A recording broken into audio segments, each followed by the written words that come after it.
Good evening. My name is Jeffrey Collins, and I serve as Director of Speaker Engagement. Our presenter for today is a very effective speaker, and she's a thought leader in her field, Dr. Jessica Brown. Jessica, how are you today? I am wonderful. Very excited to be here. Well, we are happy to have you back with 40 Plus. And thank you. Provide a more detailed introduction as we go along. 40 Plus is a 67-year-old nonprofit, and it was sponsored, or that is, it was created by the likes of Norman Vincent Peale and Dale Carnegie. Our mission is to empower and connect experienced professionals for successful career transitions. The heart and soul of how we go about achieving this goal is our career transition skills training course. It's a 43-hour, 4-week course, very intensive, and we put our students through the rigors of learning 21st century job skill training techniques. And effectively what we do is that we help to jumpstart one's job search. So without further ado, I will introduce our presenter for today, Dr. Jessica Brown. She has an expertise in organizational development, and she'll be focusing in on goal setting through uncertainty. And COVID-19, for example, is uncertainty highlighted, personified, to say the least. And so Jessica will hone in on how to develop a clear personal mission statement and setting goals in what she calls OKRs. And it's a cutting edge approach to goal setting that many of our top flight corporations are using today, including Google. So Jessica, you have the floor, ma'am. All right. Very excited for everyone to be here. I am going to put a little challenge out in hoping that maybe we'll get some more people coming on video. This is going to be my goal, is not to spend the entire time speaking at you, but actually to have us interact in a good amount, and hopefully you'll walk away having set some goals for this upcoming quarter to help you continue to strive for your goal based on even the uncertainty that we're kind of facing. Can everybody see my screen? I'm going to assume silence is good. So today, Jeffrey kind of hit on some of the points. We're going to talk about and just share some of the obstacles that we're facing, not only just with our job search or the goal that we have, but also dealing with this uncertainty of what's happening in the economy in the country based on COVID-19. We have all sorts of, the racial justice movement. We have a lot of things going on.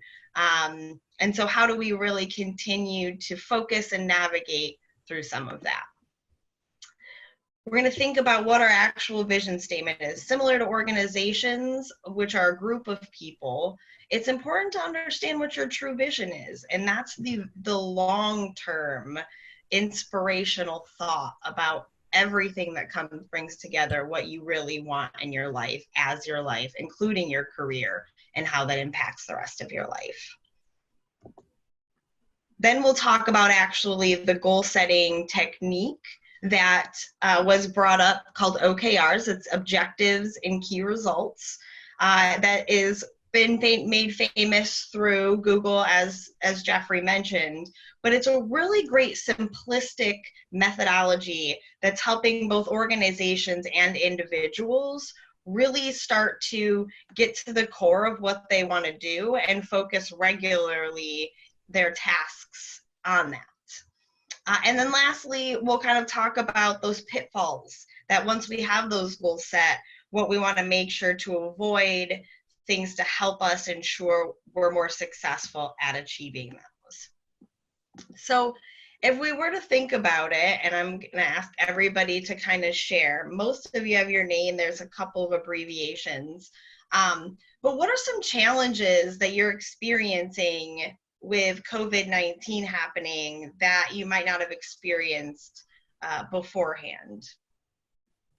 Soshi, do you want to, I know you're not technically part, but you want to kick off and give us any experience or challenges with business, job, anything that you're experiencing? Sure, I will talk about me personally. I think it's, for me, it's hard to focus on the goals that I'm putting for myself. So for example, I started a course right now, and just because I'm home and I can choose when and how I'm learning, I find it very difficult to really keep those goals because I have tons of distractions, right? If it's the home thing, if it's the kids, if it's just me not really wanting to to go and do these things, it's just for me, it's just hard to focus right now. Yeah. Okay. Okay. Susan, would you share some challenges you might be experiencing? Martha, maybe? We're definitely going to need participation. It'll be Sure, no fun listening to me talk. I think that distractions is definitely one of the major difficulties. Distractions being, you know, and juggling all kinds of things in one space. Yeah. Okay. Okay, great. BV or Maureen? Maureen? Can you hear me? I can. I'm very excited to. Well, save the excitement till after I answer. Actually, I'm going to give you a negative and a positive. During this COVID crisis with the job search, you find obviously people are somewhat less available, and they're very concerned about very visceral matters, their family's health, their health, getting their offices back up and running. The only positive that I have noticed, but it's kind of calmed me, is I feel like the world, meaning Washington, D.C., has slowed down somewhat. And I feel like I've got more of a running start to catch up and stay current with all of the things that I should be doing with my job search, if that makes sense. Yeah, definitely. I think, and I appreciate the, double-sided view of looking on both positive and some negative. Sure, thank you. Awesome. Yeah. How about Michelle has joined us? Any experiences or challenges you've had? Well, I have I guess it's a two-sided sword here also. I happen to be working Okay. at a job that really does not fulfill me. So my mind is taken off of the whole COVID thing because I have this to focus on. And I feel like my search is sort of like a bowl of spaghetti. I'm just sort of chasing little things here and there because I can't focus full time on the job search. So I kind of put it behind me. And, trying to go out and knowing that I can't go out and see people and do things and will have to focus on, video conferencing for interviews just sort of unnerves me. Yeah. Yeah. Okay. Definitely. I think that makes a lot of sense when we're kind of navigating this world. We can't see the people. We're trying to jam pack and do all those. So great point. And then John, what about you? Well, I find that I have a 7-year-old, so there's a lot of childcare going on that at 7, my son isn't able to really do things on his own for much more than, like a half an hour at a time. So there's that constant interruption. Right, being the king of entertainment. Exactly. Okay. Okay, great. So, I mean, I think that we can all relate to each thing that each person said because we can see it in ourselves a little bit, but we've also have our own individual challenges that are a little different too.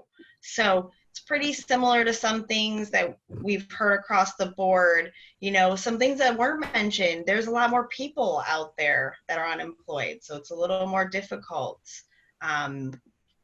Because the market's more saturated. So sometimes some organizations have stopped hiring. So there's less jobs that feel available for what fit us and what we're looking for. We've talked about the virtual and the entire shift to virtual. So now you're not even able to really meet the employer in person, which many times can impact how you feel about being hired there, how they feel about hiring you. We're not having networking events. We're not having, we're what, as mentioned, we're worried about contracting COVID or even getting COVID. And so that impacts our stress level and things are just consistently changing. So we're not really sure where to, anchor our ship, so to speak. What's important in uncertainty, though, is to reframe and remind ourselves that change is really the only thing that's constant. So there was a Greek philosopher that came up with this quote that the only thing permanent is change. And so if that's something that we can become more comfortable with or realize and start to reframe when we get concerned about the uncertainty, reframe it to we're kind of always in uncertainty. And so that sometimes can lower the anxiety and start that motivation a little bit more that doesn't hold us back. Many times when we're worried, we don't move forward as much as if we're not. So I want everybody to grab kind of a piece of paper at your desk. And think about, as I said, like an organization, think about what you want. Big picture, what truly in 4 or 5 years would be ideal for you. So this is going to be about your career, but there's also going to be a sprinkle of life in there. So maybe it's you want a job that makes sure that you're home with your family in the evening. Maybe it's a job that you actually get weekends. Maybe it's a job, as mentioned, that's actually fulfilling. And what does fulfilling really look like? It's using my skills, I have autonomy. So come up with your vision statement so that you're really clear on what that North Star is and do it as succinctly as possible. So 1 to 2 sentences, real crystal clear and descriptive, that in 5 years you would know if you reach that vision. So take a couple minutes. Does anybody have any questions? It's a little harder to tell when people are done coming up with this because I can't see your faces or your pencils down. Anybody having trouble coming up with this statement? So that instead of doing intros in the beginning, let's take a little time and go around the room and share what our goal and vision is for what we're truly aiming for. So, Elizabeth, are you there? I don't think we've heard from you. Because it's hard when I can't. Yes, I'm here. Hi. So, hello. What would you say is your vision statement? My vision statement? Yes, ma'am. A job where my natural skills are used. I've had a lifetime of working in jobs that I'm very good because I'm analytical, but I'm an extrovert and I have strong people skills, and that's not always been the value of where I've been. Okay. I'll challenge you one thing. Add 2 specific skills that you want to be utilized, just to make that a little more crystal clear. I want a job that utilizes my extra, my outgoing personality, and what are those 2 that have been missing? One would definitely be my communication skills. I'm a former teacher. Okay, great. And when I have a chance to work with applicants, everybody says, I find it very easy to talk with you. You make things clear. And, Okay. That's good. Awesome. So I'm looking for a career job that utilizes my communication skills and my outgoing personality. And so that just, Okay. you can start to get a little more crystal clear on what that actually looks like. So in 5 years, we could say, is this job have this? And then, yeah, I succeeded at my vision. Okay, great. Thanks for sharing, Elizabeth. How about Martha? I'm actually still scribbling on mine. It helped a bit when you said to focus on 2 specific skills, which I would say are communication and organizing.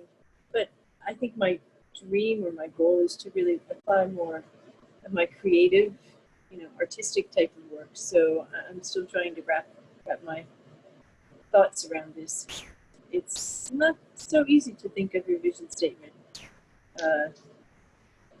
Yeah, and many of us don't. Many of us don't really Yeah. get that here.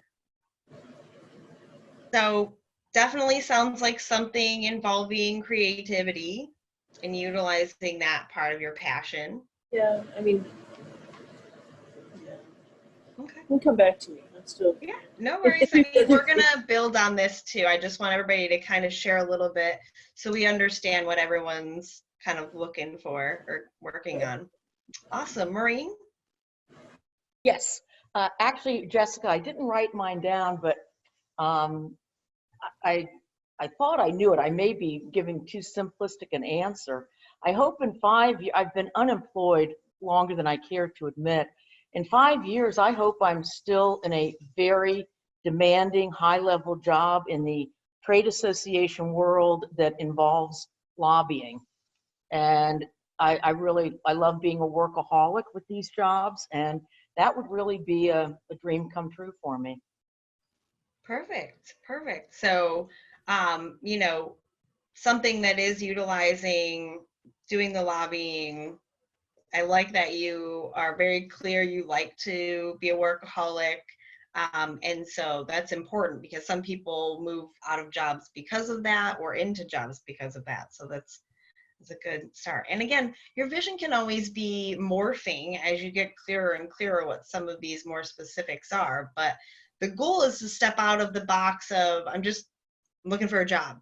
I want to get a job that uses my skills. I just want to get a job that pays me what I'm worth. So those are great pieces, but how do we really make it inspiring and holistic? So Yeah. Awesome. Thank you. Yeah, thank you for sharing. I appreciate it. Michelle, how about you? Okay, that helped me because I was that woman. I want to get a job. I don't care. And then when I see these things come into my inbox for warehouse stacking at Aldi or something, then I go, no, I don't just want to get a job. I want a real job. Well, you mentioned not being fulfilled in your current job, right? Right. So sometimes that gets us into, Yeah, that I understand, but I don't want to step from the frying pan into the fire. And so to that end, I would define my vision as a position where my communication and interpersonal skills will be valued. I'm strong in both written and spoken communication, and I want to be in control of my time, where I'm autonomous and I get to step into a situation where I can make a difference where I'm working. I like that you mentioned the make a difference, because that's one thing I was thinking that we're starting to miss a little, right? So it's a job with my skills, but why do you want to use those skills and for what impact? So maybe your vision turns into, I want a career in an organization that values me and I can use my communication skills to impact the employees to have better work life. That's it. That's it in a nutshell. That's So it. thinking about adding that impact to your vision about why those skills or what you want to do or impact with those skills. Mhm, mhm. That'll be always very attractive to an employer. If you have an elevator speech that says, actually, you know, I'm not a teacher, I shape young minds and help them grow to be more knowledgeable. Right, right. Yeah. And mine would be, just basically not just using my communication skills to make a difference, but to make a difference in people's lives that would help them value themselves and help them grow. Yeah, there you go. That's where I Okay, want to go. great. And then John, how about you? Can you hear me? I sure can. Okay, great. In the 3 to 5 year range, I would like to own my own company, you know, be responsible for my own P&L. You know, whatever I make, I make. Whatever I don't make, well, that's okay too.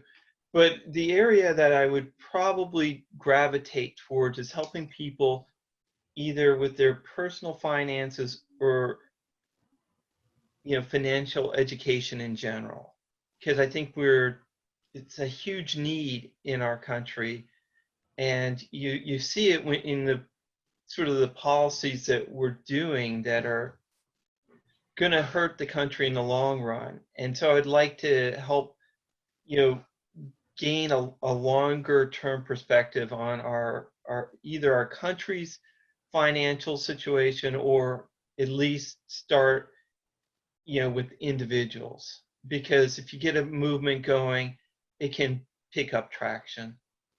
Okay, great. So maybe in a sentence, I want to impact the financial knowledge and empower people to better manage their finances through, a business or, something kind of along those lines. I think that's a great aspiration. BV, you didn't share before. I'm not sure. Did you want to share your vision?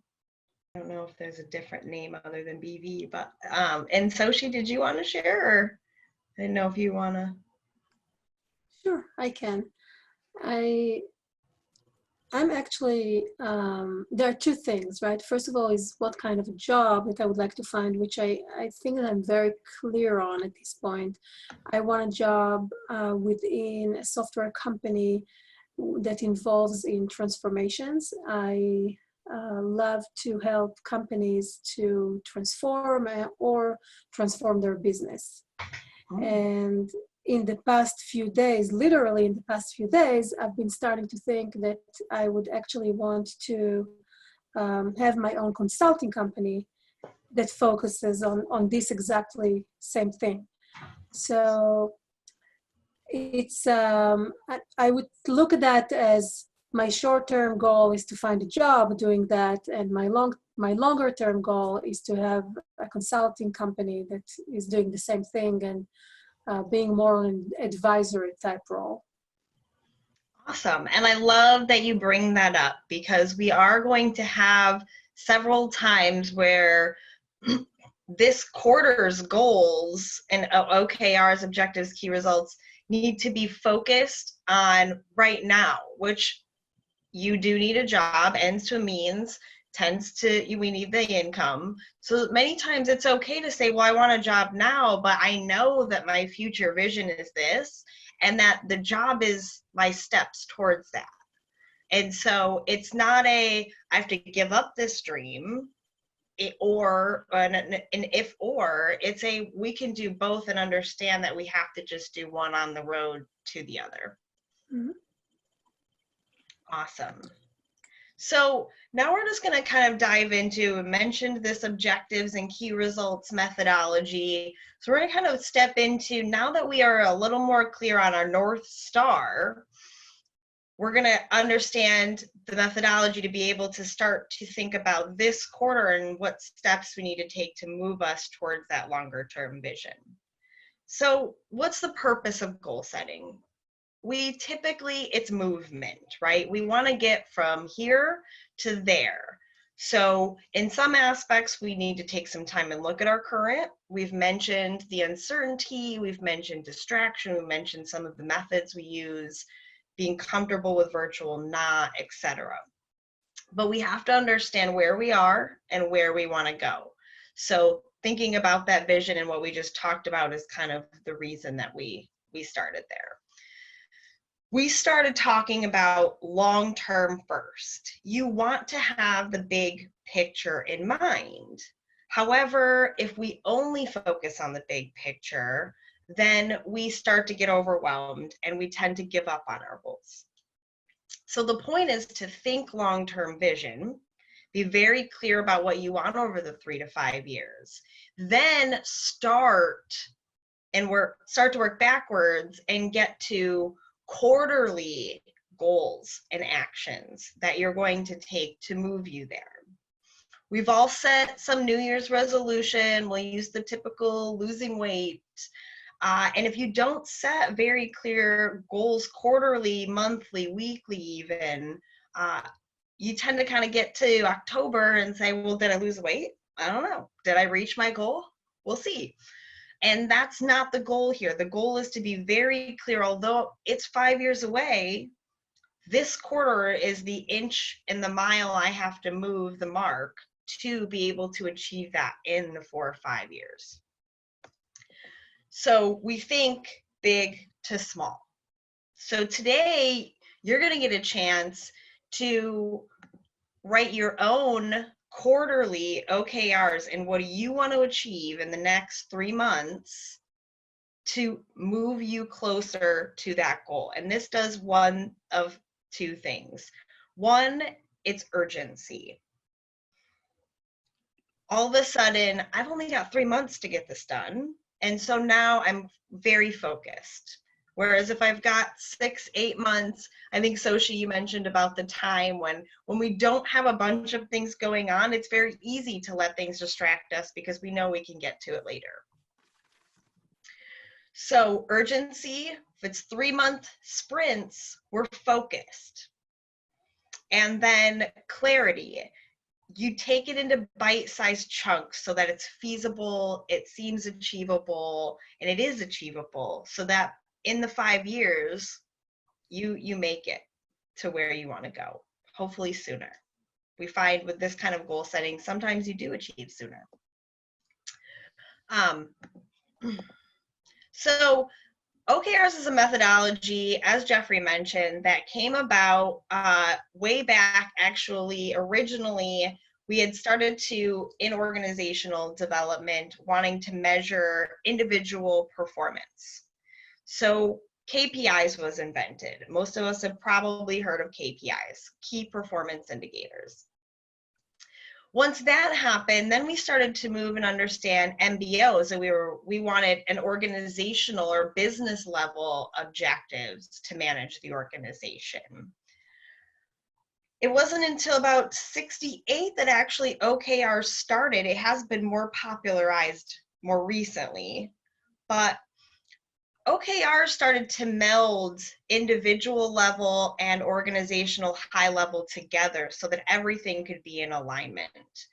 John Doerr, who learned from Andy Grove at Intel at Google, took Google to its heights it is now, and wrote a book called Measure What Matters. This is what really popularized this methodology. So now the Gates Foundation uses it, Spotify, LinkedIn, Adobe, some of the big corporations we know out there use this methodology to align throughout their whole organization in setting goals. So we use this methodology for an individual.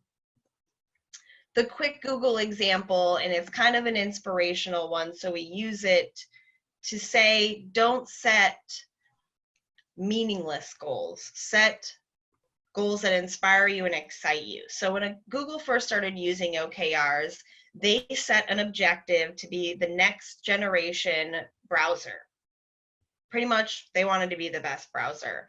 2008, they first started OKRs, and they set a key result for 20 million users, but they fell short. They only had 10 million. Most organizations, people, the next year would shy away. They'd lessen their goal and their aspiration to maybe, I don't know, 12, maybe 15 million instead. But no, Google said 50 million. We're going to double it even more. We're going to shoot for the moon. And they hit 37 million that year. So it wasn't until 2010 that they doubled again their goal and actually reached and surpassed it. So not only is this about setting aspirational things that get you excited, it's about sticking to it and not giving up when the first quarter you don't necessarily hit it. That means you're setting aspirational goals. And what the reason we aspire for higher is because, because if you consider the red line at the bottom, if we always shoot for most probable, most likely, it's not going to inspire us, and we're going to move the mark, but we're not going to move it incrementally. But if we set a best possible, we're probably not going to achieve it, but that's okay, because we're going to achieve much more than we would have if we only shot for most probable. And in OKRs, we want you to be inspirational and aspirational. So we say that about 85% achievement of your OKRs for the quarter is success. Because if you're achieving 100% all the time, you're probably not setting the bar high enough or stretching yourself enough. Just to define the two, and hopefully this will give you some clarity as we go into kind of trying to figure out and write our own to help us move our own mark forward. The objective is the what and the why. What do we want to do and why does it matter? We want to improve our resume to get more hits. We want to practice, we want to improve our interview skills to be more effective in interviews. So this kind of what and why piece. So the what gives us clarity on direction, and the why gives us inspiration for why it matters. And then when you think about key results, I always find this is the hardest part, is coming up with numbers, measures, and metrics to identify in the end of the time period, how would you know you were successful? So thinking of outcomes, that means the end of the quarter versus, so I've lost 20 pounds versus I want to lose. But thinking about at the end of the quarter, if I were to look back, how would I know I was successful? How would I know that I made and achieved what I wanted to? And that's why we have to put metrics in place. Otherwise, we don't know if we've reached our destination. So now we're going to get back to you guys kind of doing some thinking about what matters and what's going to move your mark forward.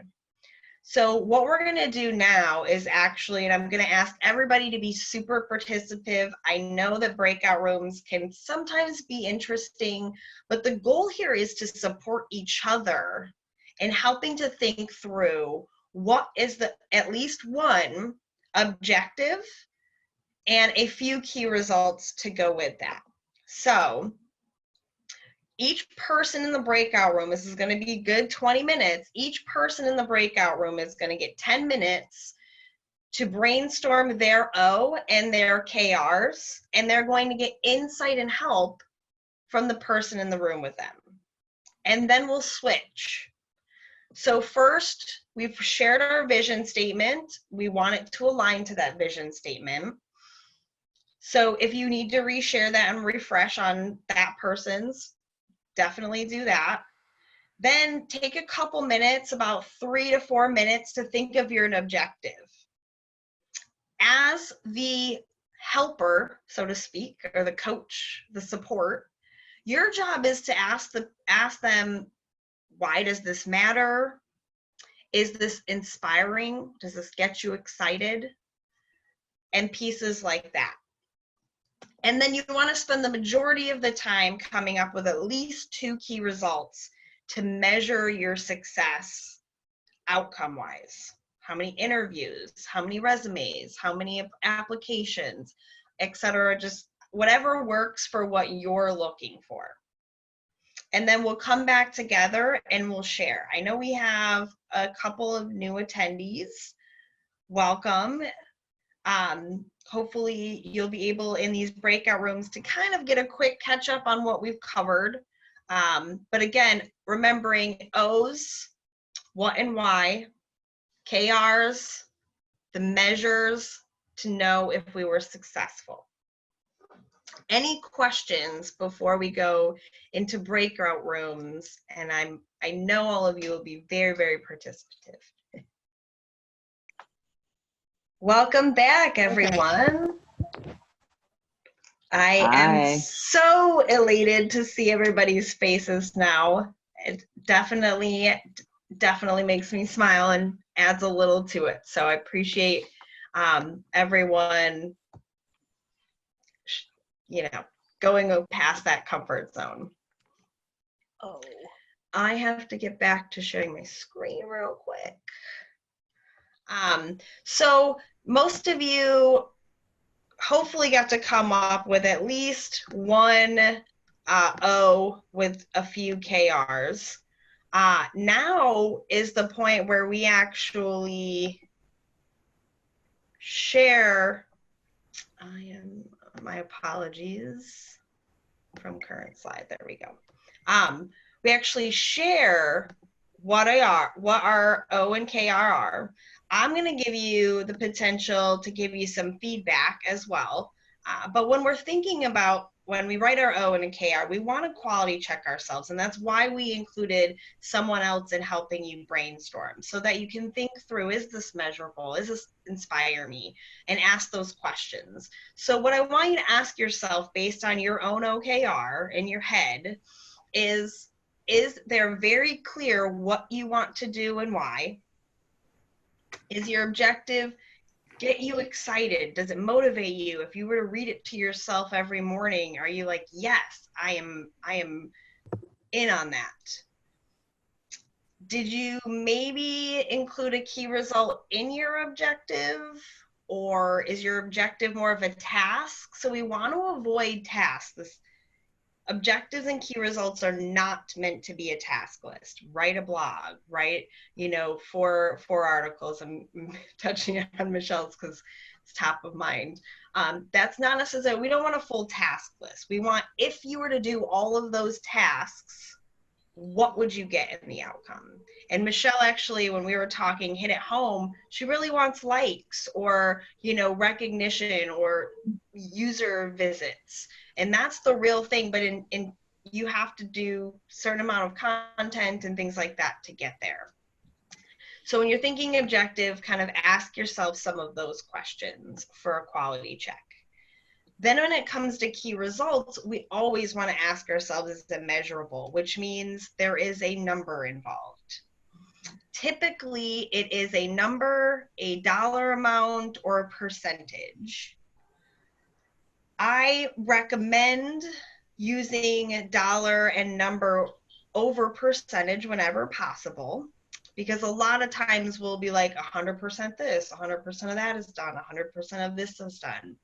And we haven't thought through those quarters of that 100%, if that makes sense. So when you go to think at the end of the week how far I've come on this 100%, are you very clear what 10% looks like or what 25%?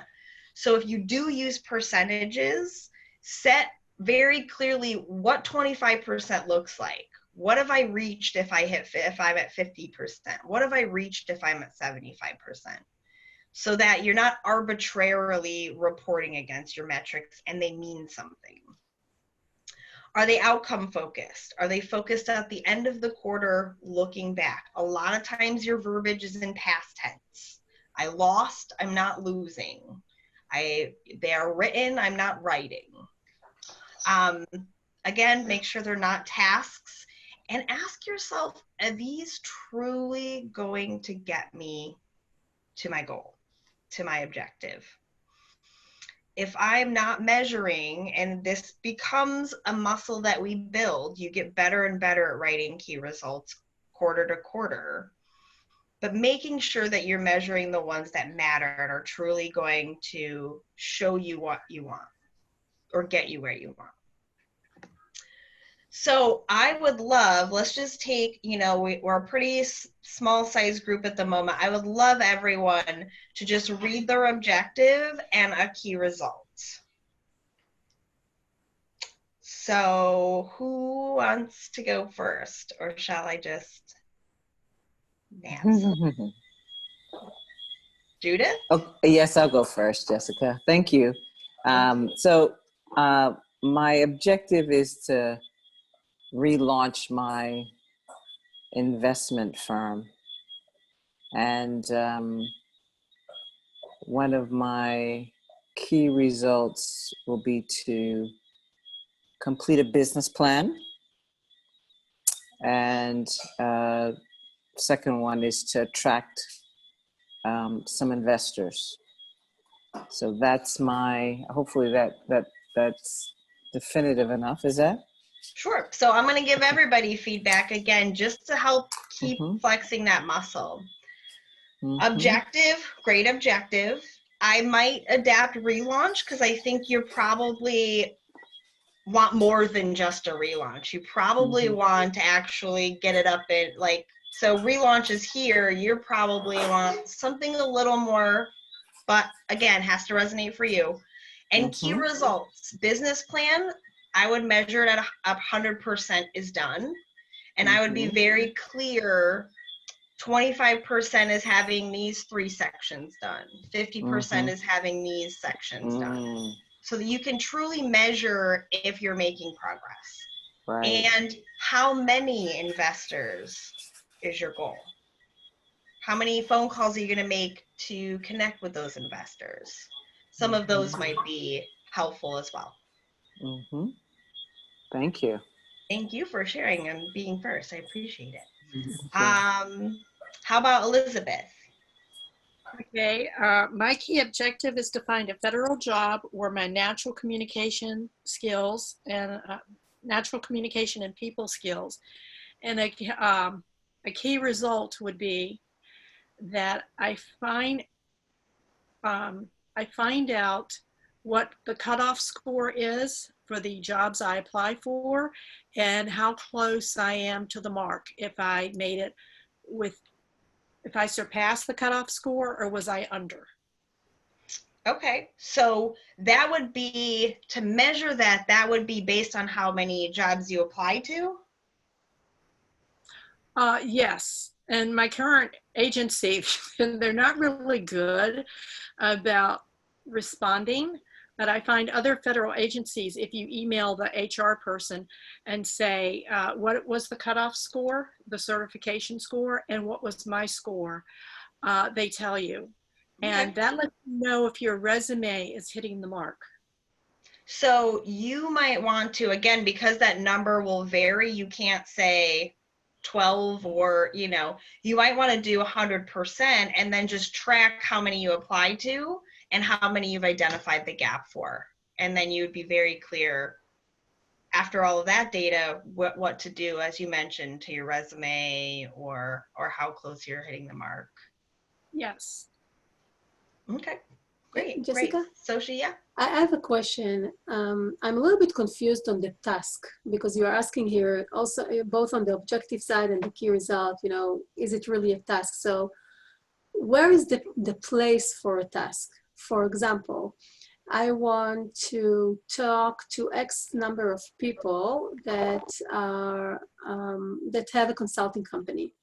So I want to start with a list of the people that I know, right? Creating a list of people that I know. Is it a task? Is it an objective? Is it a key result? So the first thing you mentioned, the number of people you want to talk to. So by the end of this quarter, I want to have talked to 5 consultants that own similar businesses. That is the key result. the reason objectives and key results or OKRs are simplistic is because they don't add the task. We know that you know the to-do list to get you there. You've got to make the list of who to call. You've got to actually call them a couple. You got to email. You got to try to set appointments. We know all of that. So yes, there is, after setting an OKR, you may want to create a task list or an action plan to back you up on achieving those key results. But the framework itself is very simplistic, so that if you have to communicate to someone your objective and what success looks like, you can do it quite quickly. Thank you. Because you're right. And again, if they're tasks, you just have to ask yourself, if I were to accomplish all these tasks, what would I achieve? And that's your key result. And then your tasks remain your tasks. Yep. Okay, great. John, how about you? Or wait, Soshi, you didn't share your OKR yet. So I will say that my objective will be to expand my knowledge on how to create a business. And one of the key results will be to speak to, I would say, 10 people by the end of the quarter to learn from them how to do that. Great, great. Awesome, good one. Okay, John, how about you? It's tough to follow, Soshi. Good to see you, Soshi. You too. I would like to start my own disruptive financial education firm. I think I'm going to go with the financial education firm. And in the next quarter, I need to do a business plan, figure out how I'm going to build people. But also, I think I want to start by contacting 5 universities and to see, if I can get some sort of partner arrangement with them to help their recent graduates, because I want to start with younger clients because I want to get them off to a good start. Awesome, awesome. I would similar, maybe on your objective, instead of start, something a little long, so maybe it's grow a business, a financial, something a little more expansive or long-term, but whatever works. I think those are great. So talking to some universities, even how many number of partnerships you want to create. Maybe it's not, maybe it's with high schools. Maybe it's with banks. So finding out where that market is, I think that's great. Awesome. How about you, Amy? Sorry, I had to unmute. Okay, so my objective went back and forth a little bit, but I think really it's to position myself as an expert in the wellness and sustainable design field for both residential and commercial. So my key result is one of my key results is to finally get my WELL certification. And so I'm shooting to do that by October 1st. Awesome. And so again, we're going to sometimes have these create one business plan, get one certification. That's okay. Try to, when possible, again, that percentage and understanding those milestones. Okay. Just to keep, you want to be able to think each week, did I move the mark? Right. And if you can't measure it weekly and it's just at the end of the quarter light switch, did I make it or not? It's a little sometimes less motivating. So just a thought. If I could so should my task though be each week I do one chapter, so is that my task or is that a key result? That would be a task to get you, if right. Certification is the completion. Yes. Say you know that you have 12 modules of a course, 25%, 50%, 75, 100. So you take 12, divide it by 4, that's 3 per, so 3 modules per quarter if you want to get it, or per week if you want to get it by the end of the quarter, or right. one module per month. week. Yes. Okay. But thinking about, hey, certification is here, or maybe it's hours. I know it's going to be 10 hours of certification, so I'm going to do 3 hours a week. But you want to think about the larger number when you're setting the key results. So you don't, and again, I'm going to use you, Michelle, with the blog, you don't, your key result is not write one blog post a week. It can, but it's 12 blog posts. And that means with a quarter of 12 weeks that I do one per week. So you want to aggregate the number for the key result, but you can think, how many people am I going to call weekly? How many, you know, what am I going to write weekly? What am I going to do weekly? And aggregate that number to come up with your larger key result. Does that make sense? Kind of. Yeah. Okay. That way, again, just so you can track it. You can't track towards a 1 the whole time. You want Right. Okay. Okay, great, awesome. Maureen, you bet. Maureen, how about you? Jessica, mine seems, I think, kind of simple, but the working backwards, the key result is I just desperately want to find a job. Oh, wait, with what's the object? Is that the objective? Well, that would be the result. The objectives, I was telling Elizabeth, and she gave me some great suggestions. I need to be sending out more resumes. The jobs I look for are somewhat few and far between, but and I'm in the middle of a search right now that is fairly promising, but I need to be getting more opportunities like that, whether it's submitting more resumes. Elizabeth gave me a couple of great suggestions for networking and getting out there, so to speak. So I try to do that as much as I can, but the key result is going to be getting that elusive job. So I love that this happened, because this is, you're right, in the end, the job is the outcome, and we say key result outcome, but the objective is the big outcome. And so actually your key result or your objective is obtaining a job. Yeah. I would ask you to fluff it a little and give it what kind of job that impacts who, that why, what job is going to make you happy, not just a job, right? Correct. And your key results are like you mentioned. My goal is to send, and if you work backwards, say you want to send your resume out or apply to one job a day. By the end of the quarter, you would have applied to 90 jobs. Mm-hmm. And so your key result would be 90 jobs applied to. It would be 5 networking events attended, 3 interviews had, those kind of a things.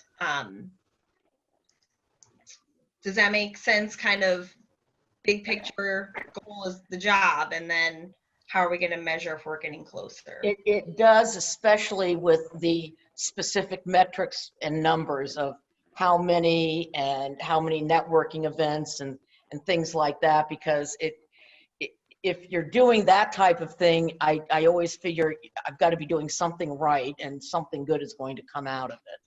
Exactly. If you're putting energy towards your goal, things happen in ways that you can't even predict. So of course we want to plan as much as we can in uncertainty and put our energy towards that. But just doing that alone can have things happen and connections that we would have not expected and would not have gotten if we hadn't been clear about our goal and putting energy towards it. I absolutely agree. Thank you. Awesome. And then Ren, I think you are our last. I know we had some spotty moments. Did you want to share your OKR? Okay. I'll give you, she showed up a little later, so she didn't get as much of a tutorial on the OKRs. Awesome. Okay. So one, I'm not sure how often you guys actually see each other if you connect together offline, but part of the reason that I had you share your OKRs for accountability and commitment. When we share outside of ourselves, we have someone that we know knows what we were working for and can help hold us accountable and keep us motivated. on the screen, I did put some more ideas for key results for particularly around job search. And I believe that you'll be able to get access to this presentation as well. And then the last thing I just want to wrap up with is pitfalls. Lots of us set goals and we don't reach them, and it happens to all of us. So what are some things and reasons why this happens, and what we can and cannot do to avoid them? So first, again, I can't hit home enough how important it is to set metrics with those key results, and trackable metrics. The on-off switch key results do not motivate us. They do not help us feel we're making progress if it's wait 3 months and see if we achieved it or not. So trackable metrics. Unfortunately, too many times we set too many goals. So overall, we recommend no more than 3 objectives and no more than 2 to 3 key results per objective. So some of you have very clear one objective that's main priority. Using Soshi's example of kind of wanting to obtain a position to position her to be able to build a business, that is multiple goals, 2 goals, but it's not overwhelming and she can stay focused. If we focus on everything and set too many goals, we're focusing on nothing. And that divides our time and hurts our ability to impact. Actionable and observable. So when we're thinking about trackable, it has to be something, be nicer to people. I want to improve my relationships with others, and my key result is be nicer to people. That's not necessarily observable, trackable, actionable in a way that we can concrete measure. So trying to be as much as concrete as possible. Having a tracking system. I use something as simple as Excel, where I have my objective and my key results, what I want, what the number of the result is ultimately achieving, and how I'm progressing each week. So actually paying attention. You wouldn't expect to lose weight and never step on a scale and keep progress about how your body, whether it's your size, weight, muscle, etc. You want to make sure that you're tracking it. Share it with others. That's a big reason why we had you share today. More accountability, support each other. Hey, John, how are you doing on your OKRs? Hey, I'm great, Elizabeth. How are you doing on yours? How can I support you? Oh, you're looking to have some networking events? I know of some networking events. Utilize each other. The more people we have in our corner, the more successful we are. So again, enlisting someone directly to hold you accountable. So it's different sharing with everyone and then saying, hey, Soshi, can you check on me and email me once a week and ask me how far I've come on my OKRs? So partner up and check in regularly. So weekly on a Friday, reflect. I told myself I was gonna write a blog post and I didn't. What happened? How do I prevent it from happening next week? How do I make sure, did I write the right measure? Things like that, and check in on yourself. So next steps for you all, just finalize those OKRs and then share them with someone that matters, significant others, friends, coworkers, etc. And then identify your own tracking method, how you are going to work best. Some people even use paper and pen. I love paper and pen. And identify an agreement with yourself on your cadence of checking in and updating. So like I said, I do every Friday end of business day, look back on the week. What have I accomplished towards what I had meant to accomplish? Update my metrics, and I go into the weekend and enjoy. Monday, relook at my OKRs and say, all right, this is where I am and this is where I want to go. Let me make my plan for the week, and then repeat. And then each quarter, just sit down with yourself and rethink through, I came this far for this 3 months. Where do I want to go in the next 3 months? How am I going to keep moving that mark forward? All right. So any questions? after all of that kind of digests. Everyone's an expert now. Awesome. Yes. No, I'm just kidding.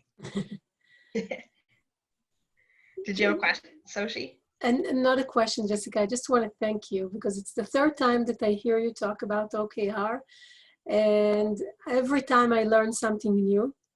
So I want to really thank you, and it's an awesome tool. I started to use it, but it's a great reminder every time to kind of listen to that again. So thanks. Mm-hmm. You bet. You bet. I appreciate you coming. Anyone? Any other questions, thoughts? This is Judith. I actually have I don't know if it's a question or a thought, but I was confronted when I said what my objective was. Then what you said, you asked, does it inspire you? And I think that is I could do 100 things. At the end of the day, getting to the one that really inspires me, so maybe that's the objective, is to find the thing that really inspires me and really to do that. Maybe that's the, of the 100 to do. Yeah, if you don't know yet, yeah. Or find my passion. Mm-hmm. And so it's about writing. We know that we can make our goals very simplistic and boring, get a job, lose weight, start a business. But you want something that the words in there excite you. So I had mentioned something, grow instead of start. If you think about growing a business, it's even more exciting than just starting one. But it has to resonate for you. So the verbiage has to really get you excited. It has to be words that speak to you. So definitely make sure when you're writing your objective, most of all, that the words, inspire you and speak to you. Thank you. Very interesting and useful exercise. Thank you. Any other thoughts or questions before I let you all have the rest of your evening to yourselves? Jessica, this is Maureen. That was a great job. Thank you so much. You're welcome. I appreciate it. And I love that. Thanks so much for coming on camera. I know these can be a little awkward sometimes. We were a little unsure of how the breakout rooms would go, but I so very much appreciate it because I wanted you all to be able to not just walk away with some knowledge and information, but actually walk away with something, a good OKR set to keep you going for the quarter. Awesome. Jeffrey? Jessica, Dr. Jessica Brown, thank you for standing and delivering a highly effective presentation. We had a small audience tonight, and as I stated to you in the course of the breakout rooms, you have very effectively engaged all of our participants in a substantive way, and we've all grown as a result. We will invite you back to 40 plus, to say the least. And again, thank you so very much. It was my pleasure. Thanks so much for allowing me to be part of the group today. And again, thank you.